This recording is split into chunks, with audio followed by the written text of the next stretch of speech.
Hey, merci d'être avec nous aujourd'hui. Je m'appelle Cindy et puis on se réjouit juste que tu puisses entendre le message de cette semaine.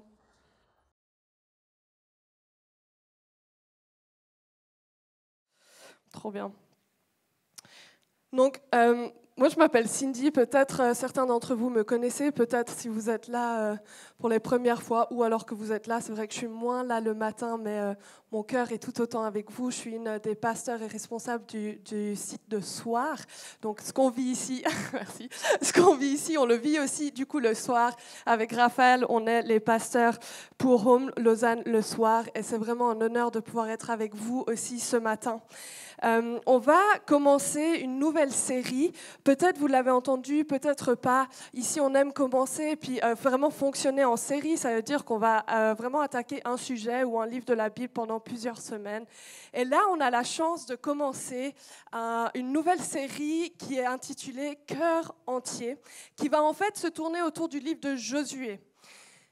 Le livre de Josué, c'est un livre qu'on trouve dans l'Ancien Testament. C'est le premier livre historique, on appelle ça, de l'Ancien Testament. Et en fait, qui raconte, et on va voir un petit peu plus ça en détail tout à l'heure, donc vous inquiétez pas, mais qui raconte vraiment l'histoire des Israélites sur des centaines d'années en vrai. Mais on va se concentrer là sur le livre de Josué et ce qui s'y passe autour de cette question fondamentale.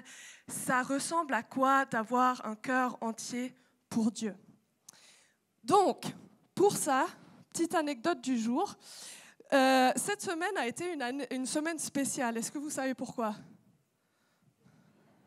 Ah oui, il y a eu jeûne et prière, effectivement. Un truc un peu moins, du coup, en lien avec la communauté, un truc que tout le monde a vécu. Hein. Le 29 février. Tous ceux qui ont eu leur anniversaire le 29 février, bravo, c'est l'année où vous pouvez le fêter. Il y a quelqu'un ici qui est né le 29? Non? Christophe, c'est vrai. Il est où? Ah, mais non, il n'est pas là. Il est à l'autre bout du monde. Mais écoute, joyeux anniversaire, Christophe. Du coup, c'était l'année, on est dans l'année bissextile, c'est comme ça que ça s'appelle. Est-ce que vous connaissez l'histoire de comment ça est arrivé? Parce que c'est vraiment fascinant. Je vais vous la raconter en version très très courte. Je suis un peu une personne curieuse de nature et du coup, quand il y a des choses comme ça qui se passent, je suis là, mais à quel moment on a décidé de ça? Donc en fait, là, je vous ramène en moins 46 avant Jésus-Christ, nous y sommes. Il y a l'Empire romain qui vit avec 355 jours par année, en sachant que la Terre tourne autour du Soleil en 365 jours. Écart, très important, le petit détail. Donc là, ça fait des années que le peuple romain vit avec 355 jours. Et là, tout à coup, on commence à arriver à un moment où en avril, il fait un froid glacial, c'est l'hiver comme en décembre. Il y a un petit souci qui se passe en termes de leur calendrier. Puis là, Jules César, qui était l'empereur à l'époque, dit « ça suffit ». Cette confusion, littéralement l'année moins 46, était connue comme l'année de la confusion. Tellement que c'était chaotique cette histoire. Donc là, Jules César, empereur plein de sagesse, a décidé il faut que j'aille un astronome sous le nom de Sosygène qui vienne m'aider, et c'est un vrai nom, hein. Je n'invente pas l'histoire, qui vienne m'aider à régler ce machin de calendrier qui ne joue pas.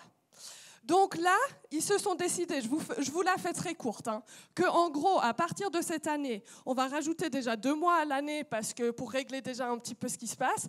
Et ensuite, chaque année qui vient, en fait, on va rajouter 10 jours à chaque année, plus une année bissextile, tous les 4 ans, pour réguler le écart de la Terre qui tourne autour du Soleil.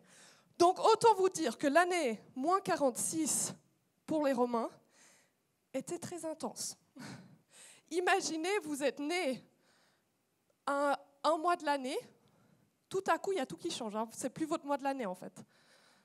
Parce que du coup, il y a 10 jours qui se rajoutent dans le calendrier. Enfin, vous imaginez un petit peu le bouleversement que ce changement a créé. C'est un changement qui a été décidé en un instant T. Mais ce changement a provoqué une transition énorme pour les Romains à cette époque-là. Maintenant, pourquoi est-ce que je vous raconte toute cette histoire ? Parce qu'en fait, dans le passage biblique qu'on va lire ce matin dans Josué, en fait, on retrouve les Israélites exactement dans la même situation. On les retrouve à un moment de changement intense, un moment où en fait, ils doivent se réadapter à quelque chose de nouveau, tout comme les Romains ont dû le faire en moins 46.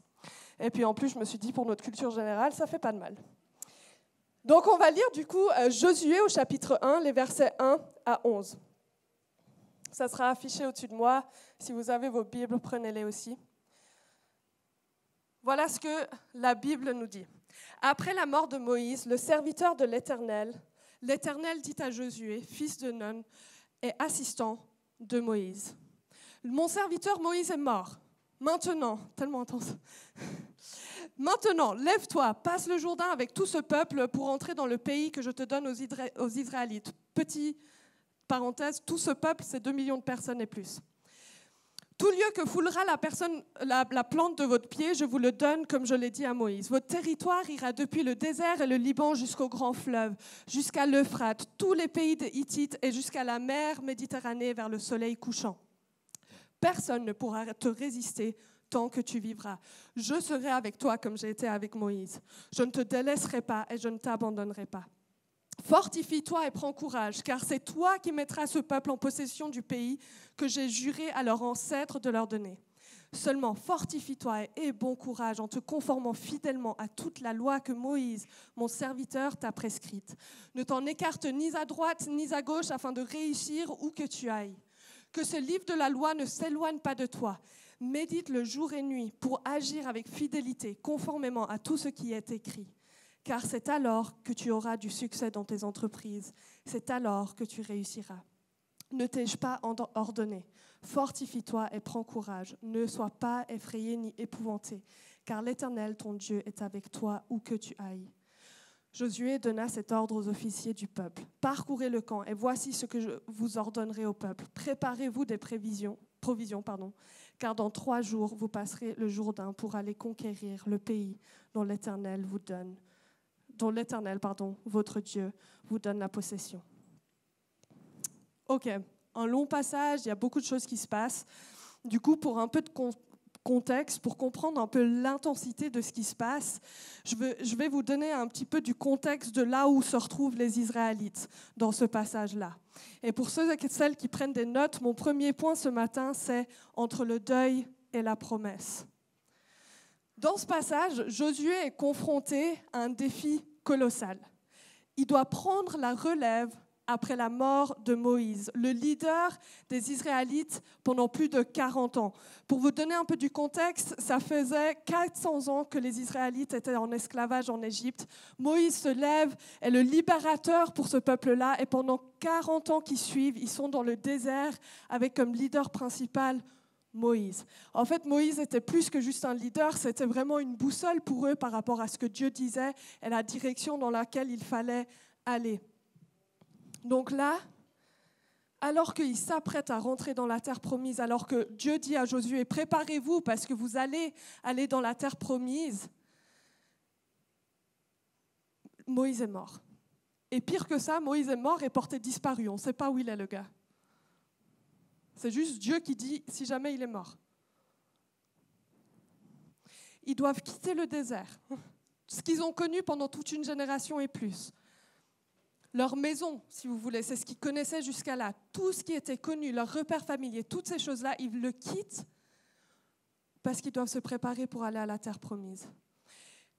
C'est une période de transition énorme pour les Israélites. Ils perdent leur repère, ils perdent leur leader. Il y a un nouveau leader qui vient en place, un nouveau mandat qui reste le même que le début, d'aller à la terre promise. Et je pense que pour les Israélites, ils avaient une image très claire de comment ils allaient rentrer dans la terre promise. Et je peux vous promettre que, ce n'était pas sans Moïse.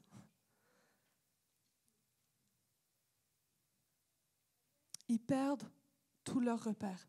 Et en fait, on retrouve les Israélites vraiment dans un moment qui ressemble beaucoup à ce que les Romains ont dû vivre en moins 46 avec le changement du calendrier. Les Israélites, tout comme on l'a vu avec les Romains, ils font face à des énormes changements qui vont devoir bouleverser et qui vont provoquer un bouleversement dans leur vie. Et ce moment de l'histoire des Israélites fait profondément écho à un modèle de transition qui a été développé par un consultant qui s'appelle William Bridges. Alors pour tout ce que je vais vous dire à partir de là, vous pouvez remercier mon père qui s'est spécialisé dans les transitions. Mais en fait, il y a un modèle de transition qui a été développé et puis c'est tout comme en fait les Israélites font face à un changement majeur. En fait, le modèle de Bridges, il va reconnaître qu'il y a des changements externes qui se passent, des fois provoqués, des fois non voulus, des fois ça nous arrive sans qu'on le décide. Mais en fait, ce changement va provoquer une transition interne. En fait, c'est la façon dont nous, on va s'adapter au changement. Si vous me demandez ce que c'est la différence entre changement et transition, c'est ça. Et ce modèle qu'il a développé est composé notamment de 3 phases. Les 3 phases, je vais vous les expliquer vite fait. Mais la première phase, c'est la fin, c'est assez explicite. Ça veut dire qu'il y a quelque chose qui s'apprête à finir ou quelque chose qui finit ou qui change. Ça peut être, en fait, je vais arrêter mon travail ou je vais devenir parent ou en fait, j'ai perdu quelqu'un qui m'est cher. Voilà, vous pouvez mettre ce que vous connaissez aussi de votre vie là-dedans, mais il y a une fin. Et puis cette fin, en général, elle est caractérisée par de la tristesse, mais aussi par de l'anticipation, par de la préparation, par aussi de l'excitation, un peu ce truc de « ah, mais qu'est-ce qui va se passer ?» Il peut y avoir aussi de l'inquiétude. Et ensuite vient un temps de zone neutre, ils appellent ça dans la deuxième phase. La zone neutre, elle est caractérisée par de la confusion, notamment. Elle est caractérisée par des questionnements, de l'apathie parfois. Des fois, il y a aussi des moments, juste des épisodes dépressifs de « mais en fait, il se passe quoi ?» C'est vraiment cette phase-là, c'est « mais ma vie, elle va ressembler à quoi exactement ?» C'est en fait, je sais qu'il y a quelque chose qui s'est terminé, mais je n'ai pas encore commencé l'autre chose. Il y a une zone neutre. En termes militaires, c'est le no man's land. Ça veut dire que je pars du camp de mes alliés, j'arrive dans un terrain inconnu pour arriver. Alors là, ça ne sera pas le camp des ennemis, mais il y a un no man's land. Là. En fait, il se passe quoi là-dedans? On ne sait pas trop. Il y a une confusion qui peut se passer ici dedans. Et ensuite vient le nouveau commencement où là, du coup, on commence vraiment à accepter puis à s'adapter à cette nouvelle situation. Et là, le passage qu'on vient de lire dans Josué, en fait, on retrouve les Israélites, mais à 100% dans la zone neutre. C'est pour ça que ma première partie s'appelle « Entre le deuil et la promesse ». Ils viennent de perdre Moïse, il y a un nouveau leader qui se met gentiment en place, ce fameux Josué. Et en plus de ça, ils nous disent « Préparez des provisions » parce qu'en fait, on va aller à la terre promise, mais on n'y est pas encore. Pourquoi on se prépare? Ça va ressembler à quoi quand on y va? Tu te rends compte qu'on doit laisser tout ce qu'on connaît jusqu'à là? C'est là où on retrouve les Israélites. Ils sont dans leur zone neutre. Petite parenthèse, c'est pas figé, ces 3 phases. Vous pouvez vivre les émotions et puis les choses de l'un et l'autre en même temps. Mais c'est généralement ce qui est reconnu comme modèle de transition. Et là, on retrouve vraiment les Israélites qui sont sur le point d'entrer dans la terre promise, mais sans Moïse pour les guider. Ils sont vraiment entre le deuil et la promesse. Ils sont en plein dans la zone neutre de la transition. Maintenant, c'est bien beau de le voir comme ça et dire, purée, ça a dû être difficile. Mais si je le reprends à notre contexte à nous, dans notre marche de disciples, à la lumière de ce passage-là, de ce qu'on vient de lire, en fait, on va réaliser plusieurs choses. 1, ça paraît bateau, mais ceux qui me connaissent, j'aime les choses bateau parce que c'est profond en général. 1, on va vivre des changements. Et vous avez sûrement déjà tous vécu des changements. Dès que vous avez choisi, ça ne rend pas la transition plus facile, mais dès que vous avez choisi, dès qu'ils vous ont été un peu comme lancés dessus, mais on a tous vécu des changements. La deuxième chose, c'est du coup, puisqu'on vit tous des changements, il nous faut apprendre à vivre les transitions. Ce n'est pas quelque chose d'inné. Ce n'est pas quelque chose, ah c'est bon, j'ai vécu le changement, ça veut dire que la transition, elle suit. Ah, pas du tout. Croyez-moi, avec un père qui travaille là-dedans, j'ai vu assez de personnes galérer avec leur transition. Bien que le changement ait pu avoir lieu il y a 6 mois, il y a 2 ans, il y a 5 ans, il y a 10 ans, enfin, vous nommez l'année. La deuxième chose, c'est qu'il nous faut apprendre à vivre dans la transition et dans la tension, notamment des transitions avec Dieu. Et la troisième chose, c'est qu'en fait, naturellement, ces transitions vont devoir inclure l'inconfort de la zone neutre dans laquelle les Israélites se sont aussi trouvés. Et je pense que chacun et chacune d'entre nous, alors que je parle de ça, on peut peut-être retracer un moment de notre vie où on a vécu ça. On peut peut-être peut-être que pour toi, tu y es aujourd'hui.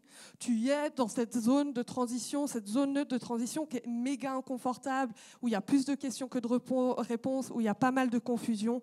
Une période qui est floue, une période qui est instable, où les choses semblent très peu claires.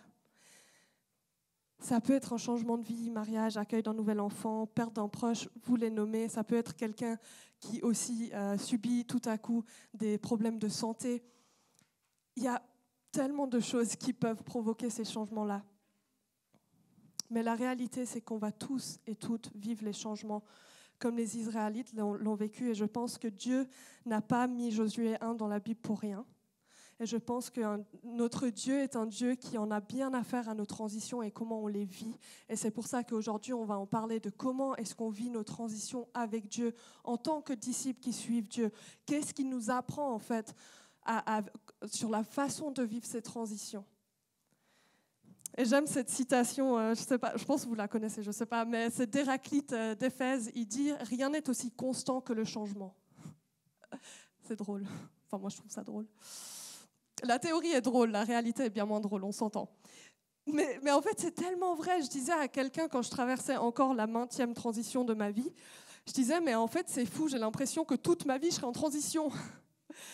Et c'est un peu vrai. Rien n'est aussi constant que le changement. Et chacun et chacune d'entre nous, on l'a déjà vécu, on va continuer à le vivre. Et je pense du coup, c'est pour ça que c'est important qu'on soit équipé à savoir comment les vivre avec Dieu. Donc la question, c'est pas est-ce qu'on va à un moment donné dans notre vie vivre cet inconfort de la zone neutre. Mais la question, ça serait plutôt comment est-ce qu'on va choisir de vivre ces moments de transition quand on se retrouve dans la zone neutre avec Dieu. Et je mets l'emphase sur avec Dieu, c'est comment est-ce qu'on va littéralement l'intégrer dans ces moments de transition et ces moments de zone neutre où en fait la plupart du temps on aura envie de le mettre un peu de côté. Comment est-ce qu'on va vivre ces transitions avec un cœur entier pour Dieu? Pour attaquer cette grande question, j'aimerais l'aborder sous un angle peut-être un petit peu différent aujourd'hui. J'aimerais commencer par Dieu dans cette histoire de transition. Est-ce que vous êtes OK avec ça? On va parler de Dieu, pas de nous. C'est génial. En fait, une des grandes questions qu'on pose à Dieu dans nos transitions et surtout dans nos zones neutres, c'est Dieu, où est-ce que tu es? Qu'est-ce que tu fous? Si on parle d'un langage un peu familier avec Dieu. Moi, je lui ai déjà dit, j'avoue, il y a... attendez, 2018, ça fait 6 ans. Il y a 6 ans, j'étais aux États-Unis pendant quelques années. Je déménage en Suisse pour une période de 6 mois. Où pendant 6 mois, je vous mets dans ma tête là, hein, je règle mes affaires admin pour partir en tant que missionnaire long terme aux États-Unis. Ça, c'est moi en 2018. Enfin, fin 2017, pardon, soyons exacts.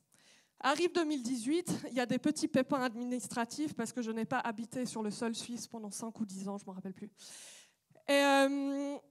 Et puis là, vient un choix. De dire, OK, mais en fait, là, je n'ai pas compris parce que moi, je pensais qu'il y aurait un changement et tout à coup, en fait, le changement que j'avais en tête, qui je pensais profondément venait de Dieu, en passant, change. Mais alors radicalement, parce que du coup, je me retrouve en Suisse. Non, je rigole, j'aime la Suisse, hein. Je suis suisse de base. Mais en fait, je me retrouve en Suisse. Et en fait, j'étais là, mais c'est pas possible, ça va pas. C'est pas ce que Dieu m'a dit. Zone neutre arrive, période de transition. Et là, je suis là, ben alors qu'est-ce que je fais en Suisse? Et Dieu, tu m'as dit des choses, mais en fait, tu m'as trahi. En fait, tu m'as donné des promesses, mais qui ne se réalisent pas du tout. Ça s'appelle la trahison. Non, parce qu'il faut que je lui dise quand même. Et en fait, je me suis retrouvée dans cet inconfort et le chaos de la zone neutre pendant, Yves et Jaisa, pendant, je ne sais pas, quelques mois. Et c'était horrible. Mais en fait, ce qui est ressorti de là, honnêtement, les trésors qui en ressortent sont incomparables. Mais j'ai dû choisir de rester dans cette zone neutre. Et une chose qui est qui m'a le plus marqué, c'est comment Dieu s'est révélé durant cette période-là de zone neutre. Et puis moi, je vous ai parlé d'une expérience à moi. Je pense que vous pouvez aussi imaginer, vous, les moments de transition, les moments de tension comme ça qui se sont passés dans vos vies. Et en fait, c'est pour ça qu'aujourd'hui, j'aimerais commencer à répondre à cette question qui est comment est-ce qu'on va vivre ces transitions avec un cœur entier pour Dieu, avec Dieu. Parce que c'est lui le facteur déterminant dans cette histoire. Si on veut développer un cœur entier pour Dieu dans les transitions, il nous faut découvrir le cœur entier de Dieu dans nos transitions. Et c'est ce qu'on va découvrir un petit peu dans mon deuxième point. C'est mon deuxième et dernier point, mais c'est un peu faux parce qu'il y a 4 sous-points. Mais c'est mon deuxième et dernier point, et ce point, il s'appelle Dieu dans la zone neutre. Il y aura comme justement 4 sous-points. Et puis en fait, s'il y a une chose avec laquelle j'aimerais qu'on commence cette série de cœur entier, c'est comment est-ce que Dieu se manifeste dans nos vies. Comment est-ce que lui, il a un cœur entier pour nous, dans nos vies, dans nos transitions et dans nos zones neutres. Et s'il y a une chose qui est certaine en lisant Josué 1, c'est que Dieu est profondément impliqué et présent dans nos zones neutres. En fait, c'est assez simple. Si Dieu s'était désisté dans la zone neutre des Israélites, Josué 1 n'existerait pas. Parce que Josué 1, en tout cas des versets qu'on a lus là, les 11 versets qu'on a lus, c'est 8 Dieu qui parle à Josué sur ce qu'il est en train de vivre, de comment aller de l'avant, quoi faire, qu'est-ce qui se passe. 8 versets sur 11. Et vous savez ce que c'est les autres versets? C'est Josué qui raconte au peuple ce que Dieu lui a dit. Donc bon, Dieu est impliqué. Dieu est présent dans notre zone neutre. Il ne nous abandonne pas, il ne part pas, il ne se désiste pas. En anglais, il dit il est all in. Il est entièrement là, présent dans nos zones neutres. Mais ce n'est pas tout. Il y a le passage qu'on a lu, il nous révèle vraiment 4 choses, et c'est ces 4 points dont je vais rapidement parler, sur la façon dont Dieu nous accompagne et se manifeste présent durant nos zones neutres. Et j'aimerais les identifier avec vous, pour qu'on puisse en fait les voir comme des choses auxquelles nous, on peut se raccrocher aussi durant notre période de transition, durant nos périodes de zone neutre. Là où il y a les questions, les confusions, qu'est-ce qui va se passer, quand, comment. Je vous ai facilité la vie, pour ceux qui prennent des notes. Ça sera 4 mots qui commencent par la même lettre, la lettre P. D'accord ? On a, je vais vous les donner maintenant, la présence, la provision, la protection et les promesses. Présence, provision, protection et promesse. Je vais commenter un peu chacun d'entre eux, mais il faut qu'on réalise que Dieu nous donne ça comme pain quotidien dans nos zones neutres. La première, c'est la présence de Dieu, j'y ai déjà touché un mot. Verset 9 dit « Fortifie-toi et prends courage, ne sois pas effrayé ni épouvanté, car l'Éternel, ton Dieu, est avec toi où que tu ailles. » Vous savez ce qui est drôle dans ce verset-là? C'est qu'en fait, de 1, c'est exactement la même chose qu'il a dit à Moïse, donc le leader avant. Mais en plus de ça, Josué, il est là, il s'apprête à partir. Et là, Dieu le rassure. Où que tu ailles, je serai avec toi. Et ce qui est fou là-dedans, c'est que souvent, quand Dieu nous fait cette promesse, où que tu ailles, je serai avec toi, on oublie qu'il est présent dans le moment où il nous le dit.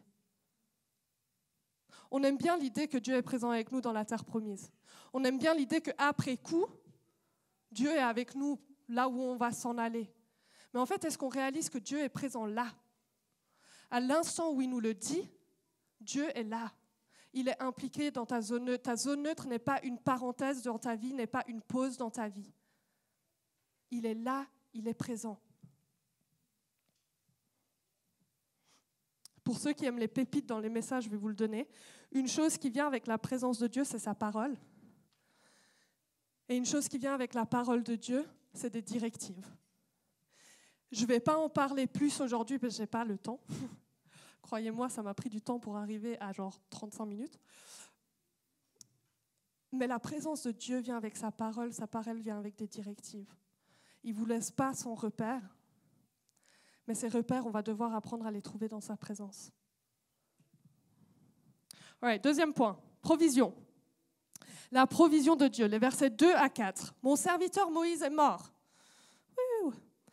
Maintenant, lève-toi, passe le Jourdain avec tout ce peuple pour entrer dans le pays que je donne aux Israélites.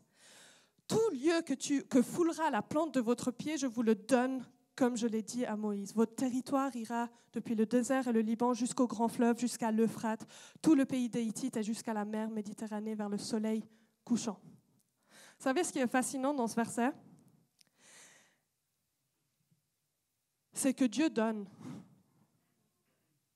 Et là, je ne vais pas rentrer là-dedans parce que, encore une fois, pas le temps, mais Dieu est en train d'appeler tout un peuple à la conquête d'une terre, mais Dieu dit en même temps que Dieu a donné cette terre.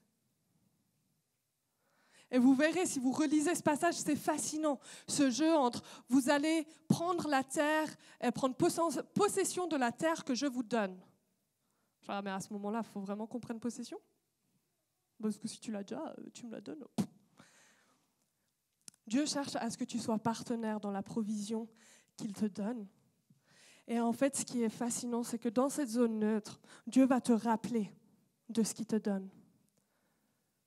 Dieu va te rappeler de la provision qu'il a pour toi,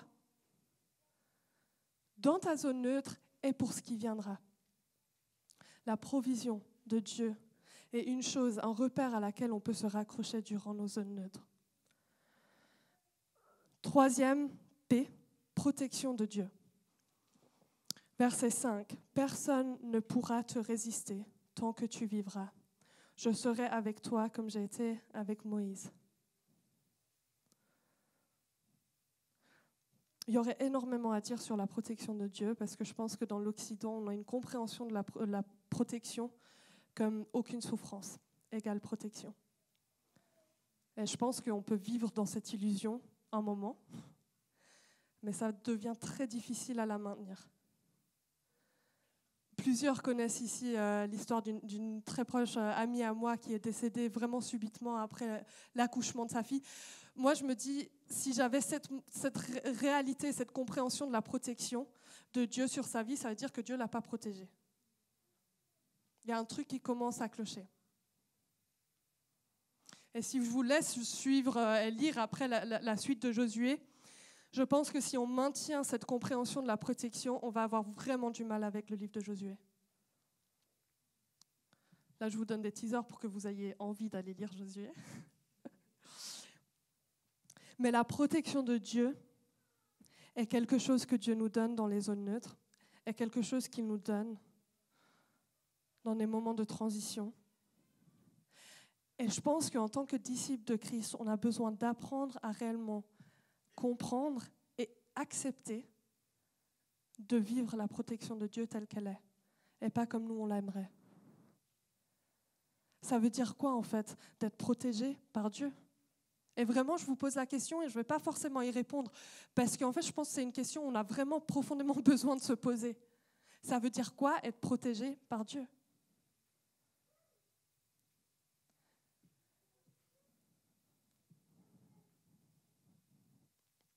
Personne ne pourra te résister tant que tu vivras. Je serai avec toi comme j'ai été avec Moïse. Je vous donne un élément de réponse. Sa protection réside dans sa présence. Finalement, les promesses de Dieu. C'est le 4e P. Verset 6. Fortifie-toi et prends courage, car c'est toi qui mettras ce peuple en possession du pays que j'ai juré à leurs ancêtres de leur donner. Juste ce verset, on ne réalise pas la profondeur de cette promesse-là. Ça fait 400 ans d'esclavage, 40 ans dans le désert où il dit « il y aura la terre promise, il y aura la terre promise ». Franchement, je pense pendant 5-10 ans, tu es là « oui, terre promise ». Après ta 30e année, tu es est-ce que vraiment il y aura cette terre promise? Parce que franchement, moi, je me dis c'est intense, c'est Moïse, le pire est le plus glorieux. C'est que le gars, il a vu la terre promise, mais il n'y a jamais allé. Je prie pas ça sur nous, mais en même temps, c'est une réalité biblique. Les promesses de Dieu. Une chose qui va se passer dans nos zones neutres, c'est qu'on va remettre en question les promesses. Et là, il faut vraiment m'entendre. Si pour certaines personnes, vous avez reçu des promesses, des convictions, peut-être des paroles qui vous ont été données, paroles prophétiques, on appelle ça, où c'est vraiment des paroles qui vous ont été données par rapport à ce qui s'en vient de la part de Dieu. Si vous êtes là-dedans et que tout à coup, vous vous retrouvez dans une zone neutre, une des choses que vous allez faire, c'est remettre tout ça en question. Et entendez-moi bien, il y a une part où c'est juste. Il y a une part où c'est sain, où c'est bon de remettre à plat ce que Dieu nous a donné. J'ai dû faire ça le moment où je suis rentrée en Suisse et que finalement je suis restée en Suisse. J'ai dû remettre à plat devant Dieu tout ce que j'ai reçu. Dire Dieu, moi j'ai reçu ça. Voilà ce que ta parole dit. Ça. Je ne comprends pas comment c'est possible d'en arriver à là en sachant tout ça. Et en fait, ce que Dieu a dû faire, c'est commencer à travailler mes attentes face à ses promesses. La façon dont ça allait se réaliser, par exemple. Pour moi, c'était une énorme chose de dire, mais en fait, dans ma zone neutre, il faut que je réévalue la façon dont j'ai interprété ce qui m'a été donné, dans le contexte que je connaissais à ce moment-là. Dieu est tellement au-delà de notre temps, au-delà de ce qu'on connaît, que les paroles qu'il nous donne, qu'on reçoit, les versets, les passages bibliques, tout ça, il faut constamment qu'on revienne à lui, qu'on lui remette face à lui. Dieu, qu'est-ce que tu es en train de dire? Qu'est-ce que ça veut dire? Qu'est-ce que ça veut dire pour aujourd'hui? Qu'est-ce que ça veut dire pour la saison dans laquelle je suis? Qu'est-ce que ça veut dire dans cette zone neutre, en fait? Qu'est-ce que je dois faire avec tout ça? Une chose que Dieu a dit à Josué, c'est médite la Bible pour que tu saches où aller. Médite la Bible. Prends la parole de Dieu et médite-la quand tu ne sais plus. Quand il y a une confusion intense face aux promesses qui t'ont été données, prends la parole. Médite-la, parce que si il y a de la confusion dans les promesses, tu peux retrouver de la clarté dans la présence et la parole. Ça ne veut pas dire que Dieu va tout faire tout de suite, à l'instant T. Ça ne veut même pas dire qu'il va accomplir ses promesses dans la prochaine saison. Mais ça reste une promesse. Et notre Dieu est un Dieu qui tient ses promesses. Ce n'est pas un Dieu qui nous abandonne, c'est ni un Dieu qui trahit, c'est ni un Dieu qui dit vas-y, voilà une promesse pour toi, mais en fait tu la verras jamais, je vais en fait jamais l'accomplir. Peut-être ça ne sera pas en ton temps, mais parce que ce n'est pas en ton temps, qui dit que ce n'est pas une promesse que Dieu tient? Et c'est pour ça l'importance de revenir à sa présence, qu'on puisse adopter sa perspective de nos promesses. Mais c'est une des réalités aussi, le 4e P, à laquelle on peut se raccrocher dans nos zones neutres. Est-ce qu'on se rappelle des promesses que Dieu nous a données? Est-ce qu'on les cultive? Est-ce qu'en fait, on garde ça aussi dans notre conversation avec Dieu? Et dans ces 4 P, il y a une chose que je veux mentionner, c'est que ces 4 P ne vont jamais partir. Ils ne vont jamais à un moment se dissiper. La présence de Dieu reste réelle. La provision de Dieu reste réelle. La protection de Dieu reste toute une réalité. Et les promesses de Dieu aussi. Par contre, ce qui peut changer, c'est la manifestation de celle-ci. Et c'est hyper important de le comprendre parce que là, ça fait 40 ans que les Israélites, et je vous laisserai lire Exode et Nombre si vous voulez en lire plus, mais ça fait 40 ans que la présence de Dieu est manifestée à travers une colonne de feu et un nuage durant la journée. Ça fait 40 ans qu'ils connaissent la présence de Dieu comme ça. Et là, ils s'apprêtent de rentrer dans la terre promise, la terre de Canaan. Et ça va s'arrêter. Ce qu'ils ont connu de la présence de Dieu jusqu'à là va s'arrêter. Elle va changer, mais celle-ci va s'arrêter. Pareil pour la provision. Ils avaient la manne, ce pain qui tombait du ciel chaque jour. C'est génial, moi qui n'aime pas cuisiner, c'est trop bien. Il y avait la manne qui tombait du ciel chaque jour pendant 40 ans. Et là, ils s'apprêtent à rentrer dans la terre de Canaan. Du moment qu'ils touchent à un fruit de Canaan, fini la manne. Il faut apprendre à cuisiner. Mais en fait, est-ce qu'on comprend l'intensité de ça? C'est là où je me dis, mais c'est dingue cette histoire. Parce que nous, à ce moment-là, on est là, Dieu m'a abandonné. Hein. Alors là, c'est clair. Aïe, plus de colonne de feu, plus de nuages, plus de manne. Mais est-ce qu'on réalise qu'en fait, la manifestation de Dieu a simplement changé? Mais en fait, sa présence est toujours là, sa provision est toujours là, sa protection est toujours là, ses promesses sont toujours là. Et dans nos vies, en fait, ça ressemble à quoi ça ? Quand la manifestation de Dieu a changé, qu'il y a un moment pour de nouvelles choses, est-ce qu'on aura l'audace de suivre Dieu dans cette zone neutre ? Est-ce qu'on aura l'audace d'aller jusqu'à la terre promise et d'expérimenter une façon nouvelle de la présence de Dieu qui est manifestée, une façon nouvelle de sa provision, de sa protection et de ses promesses?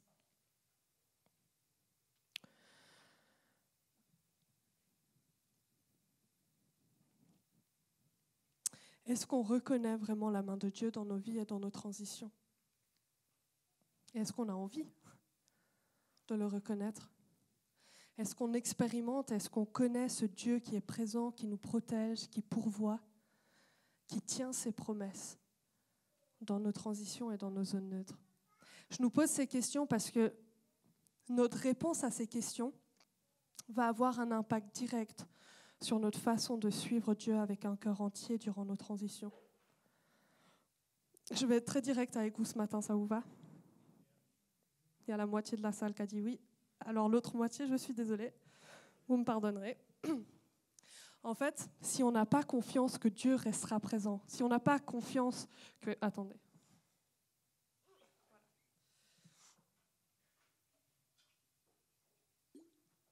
Voilà. C'est la petite goutte avant la vérité.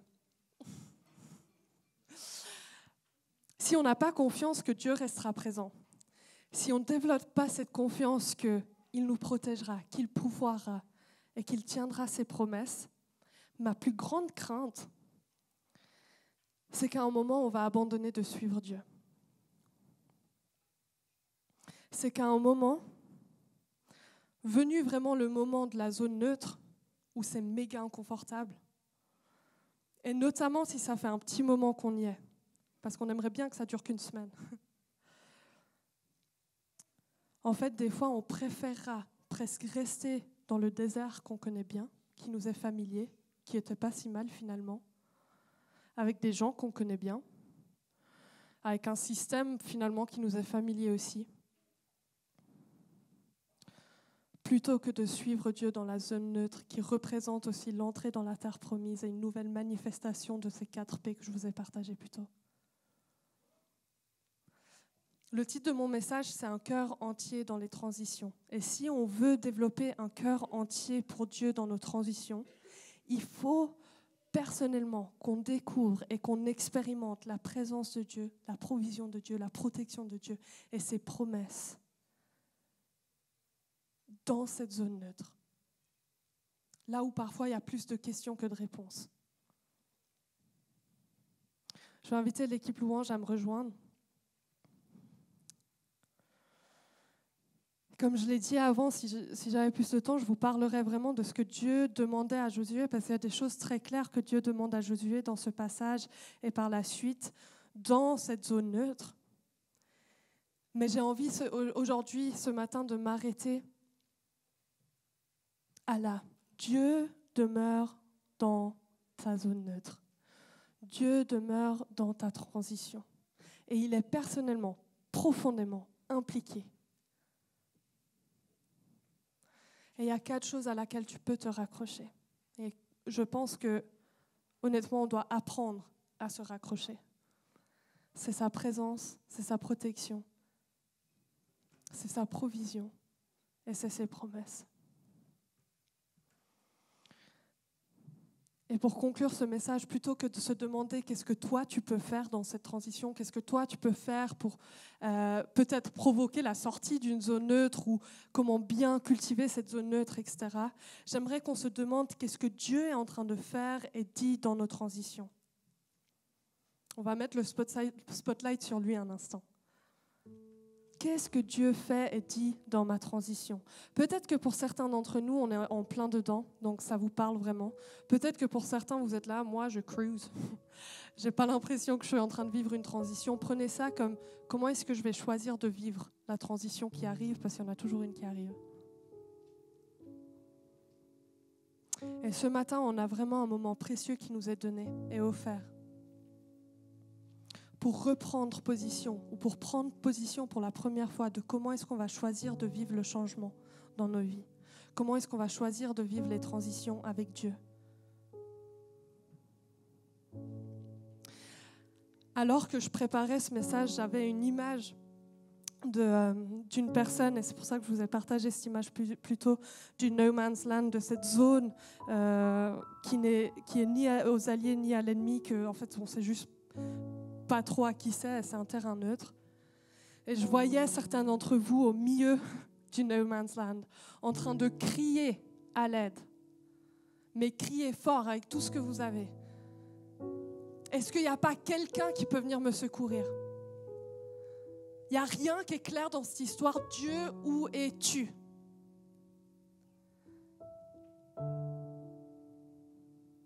Et il y a comme un silence qui résonne beaucoup trop fort suite à cette question.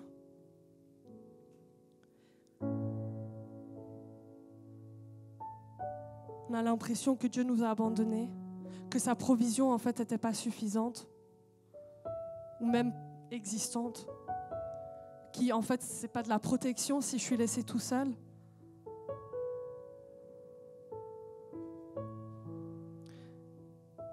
Et j'ai l'impression que certains ou certaines d'entre nous, on s'est sentis comme ça à un moment donné dans notre vie, ou on se sent comme ça aujourd'hui. Et je pense que alors qu'il y a ce cri qui s'élève, il y a Dieu qui veut te rencontrer. Il y a Dieu qui veut répondre présent à ton cri. Dieu qui veut répondre présent à ta transition. Dieu qui veut répondre présent dans ta zone neutre. Est-ce qu'on a le courage de l'inviter là-dedans? Et je vous invite, pour ceux aussi qui ont peut-être besoin de réexpérimenter ou de se rappeler, d'être rappelés par Dieu de sa présence, de sa protection, de sa provision, de ses promesses. Si c'est vous, soit que l'histoire, l'image du No Man's Land vous parle avec ce cri qui va dans le vide, soit vous êtes là, mais en fait j'ai besoin de réexpérimenter la présence ou la protection, la provision ou juste les promesses de Dieu, j'ai besoin d'être rappelé de ça. Je vais vous inviter à faire la chose plus audacieuse que nous pouvons en Suisse, se lever. Je vous invite vraiment à vous lever et dire, Seigneur, en me levant, en fait, je crie à toi que j'ai besoin que tu te manifestes dans ma zone neutre. J'ai besoin que tu te manifestes là où, en fait, je ne vois pas, là où, en fait, les choses sont confuses, là où, en fait, j'en sais rien vraiment qui se passe. Est-ce que vraiment tu es là? Est-ce que vraiment il y a de la provision? Est-ce que vraiment il y a de ta protection? Est-ce que tes promesses tiennent encore la route? Je vous invite à vous lever maintenant.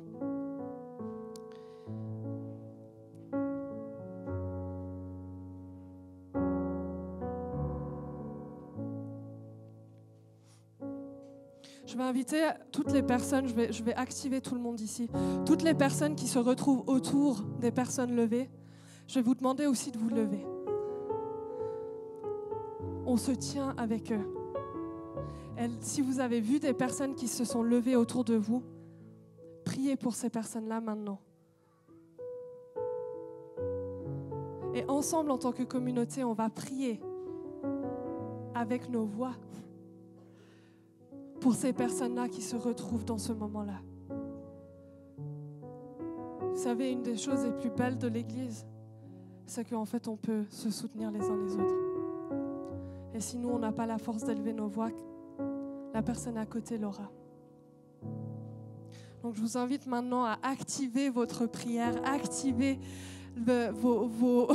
littéralement votre bouche pour vraiment commencer à prier pour les personnes autour de vous.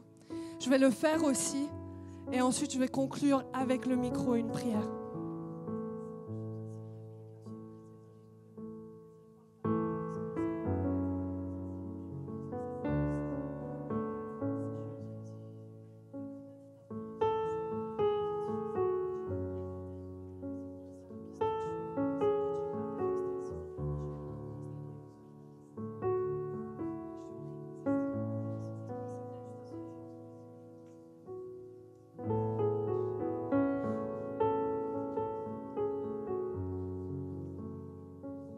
Seigneur, je te remercie pour toutes les personnes qui se sont levées, toutes les personnes qui ont choisi aussi de prier pour la personne à leur gauche ou à leur droite. Et Seigneur, je prie que notre communauté soit une communauté qui connaisse ta présence dans les zones neutres. Seigneur, qu'on puisse être capable de voir, de discerner ta présence. Seigneur, qu'on puisse manifestement comme expérimenter ta protection. Seigneur, je prie que tu enlèves ces fausses images de la protection, Seigneur, qu'on a pu hériter. Je prie, Seigneur, que tu puisses venir comme juste détruire ces fausses images de la protection, de la provision, Seigneur. Que si il y a de la souffrance, Seigneur, tu ne protèges pas. Seigneur, je prie que la réalité de ton royaume soit manifestement connue dans nos zones neutres. Seigneur, je prie pour l'audace de continuer à te chercher dans cette zone neutre, à continuer à te rechercher, à chercher ta face, à comprendre ce que tu es en train de dire, à entendre ta voix. Seigneur, ouvre nos oreilles, ouvre nos yeux, ouvre nos cœurs à te connaître entièrement pour que, alors qu'on découvre que toi, tu es toi-même de manière entière, avec un cœur entier, impliqué dans nos transitions, Seigneur, que nous, on puisse, en réponse, avoir un cœur entier pour toi dans nos transitions.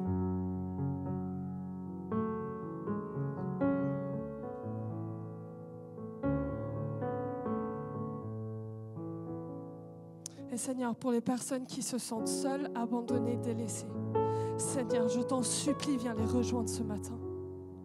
Je t'en supplie, manifeste-toi ce matin. D'une manière à ce que cette rencontre puisse devenir un autel et un rappel, un souvenir que tu es bien présent.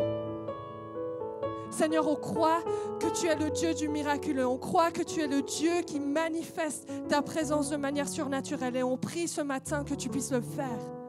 Que Seigneur, alors que ce cri s'élève du no man's land, alors que ce cri s'élève de cette zone neutre, Seigneur, que tu puisses venir envelopper cette personne de ta présence.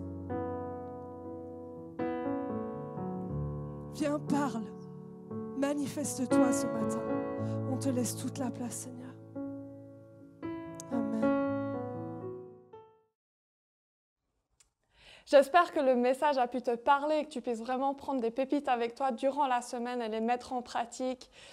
Si tu as envie de plus d'informations par rapport à l'église de Home et la communauté qu'on est, tu peux sans autre te diriger vers le site internet églisehome.com ou alors les réseaux sociaux, que ce soit Instagram ou Facebook.